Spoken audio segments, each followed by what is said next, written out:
kaip tu pats norėjai, padarėm labai didelį langą ir gulto viršus ateis tiesiai į tą langą. Tai vat galėsi atsidaryti, prasivedinti, tuo pačiu gaunasi, kad ir tas gultas gal natūraliai pasiplatina, kadangi palangė dar bus ant to pačio lango.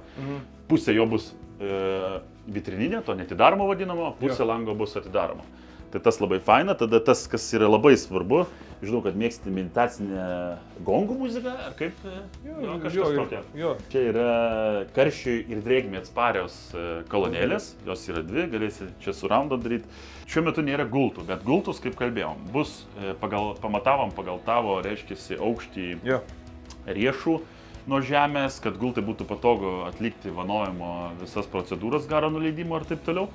Plius tie gultai bus padaryti iš termoabači, kas yra pakankamai unikalus ir fainas dalykas, nėra dažnai naudojamas liaudyje, bet tikrai bus unikalu dėl to, kad skirsis kažkiek tai atspalviai, skirsis medžio raštai, tai pažadu, kad jau gultai tai bus fantastiški, ta prasme, net nebijok to. Aš nebijoju.